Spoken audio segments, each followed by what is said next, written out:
Alors, dans le cadre du Forum stratégique Les grands projets de la Chambre de commerce du Montréal métropolitain, le PDG de Réseau Sélection, M. Réal Bouclin, présentait les détails d'un plan quinquennal d'investissement d'une valeur de 2 milliards de dollars pour la construction de 30 nouveaux complexes résidentiels destinés aux aînés québécois. M. Bouclin est avec nous aujourd'hui pour en parler.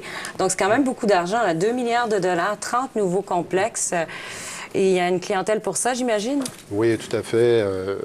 Ce que je mentionnais justement vendredi à la tribune de la Chambre de commerce, actuellement au niveau mondial, la population âgée de 65 ans et plus, c'est 2 milliards de personnes en 2051.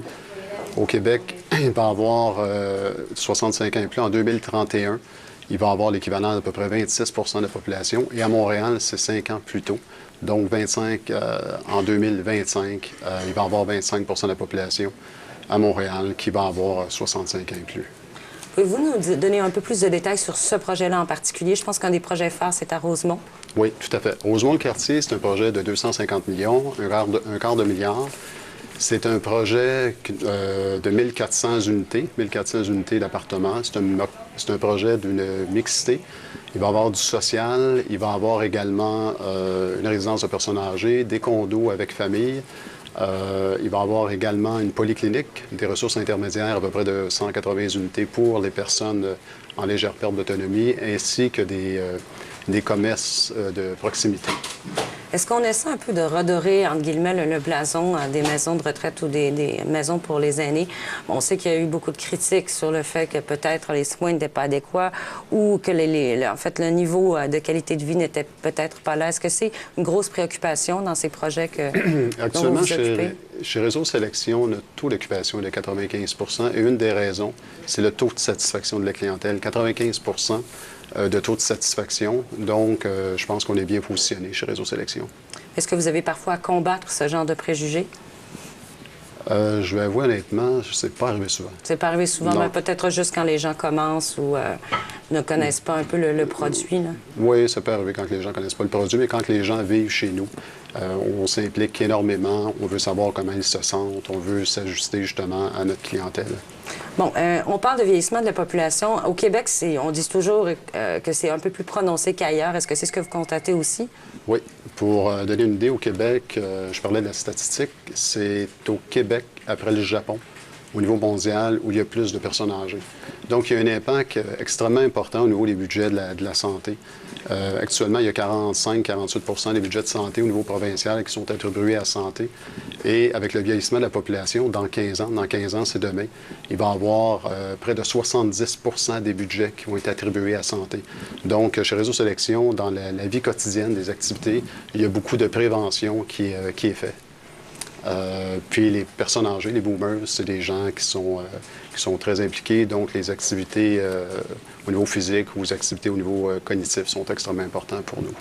Vous mentionniez dans les complexes aussi en fait, pas seulement pour des couples ou des individus, mais aussi pour des familles. Donc, on tente aussi de réunir peut-être les enfants avec les grands-parents. Il y a ça aussi? C'est une tendance? Oui, c'est pas mal intéressant. Oui, tout à fait. Il y a 300 unités d'appartements pour les familles. Des condos sur le site même. Le projet est fait aussi en face d'un parc, le parc Pélican. Et il y a une cour intérieure qui relie justement les deux projets avec les familles et ainsi les résidences de personnes âgées. Parce personnellement, c'est la première fois que j'entends parler de ça. Est-ce que c'est assez rare au Québec?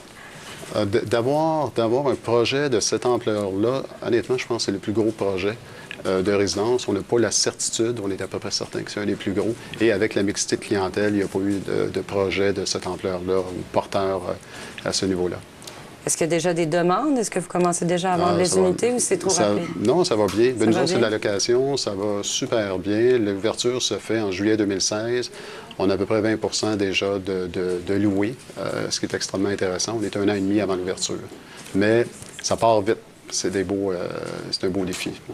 Bon, et quel genre de clientèle en fait, quelle est un peu la clientèle cible? Le type de retraité, il y a toujours un type. Le type de retraité, c'est 70-75 de femmes. Une moyenne d'âge autour de 78 ans, c'est notre clientèle type.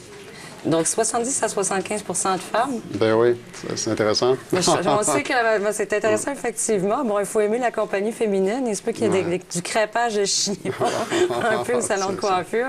Mais bon, je savais que la moyenne d'âge les femmes vivent plus longtemps, ça c'est sûr, mais quand même. 3 ans plus vieux que les hommes. Et vous adaptez, j'imagine, au fait que ce soit des femmes plutôt que des hommes. Oui, ben oui. Dans l'offre de services. Oui, l'offre répond au couple. Il y a 20 de la clientèle qui est en couple. Ça, c'est intéressant. Il n'y a pas beaucoup d'hommes seuls, c'est plus des femmes seules. Mais les activités, il y en a pour tous les goûts. Il y en a pour les dames, il y en a pour les messieurs aussi, pour les hommes.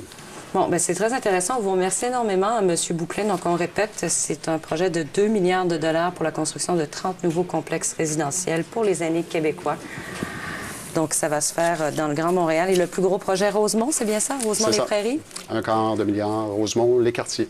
Pour 2016. Ça commence en 2016. L'ouverture 2016. Merci déjà beaucoup. En construction. C'est moi qui vous remercie. Merci, mesdames et messieurs. On se retrouve plus tard pour d'autres nouvelles sur les ondes d'argent. Merci.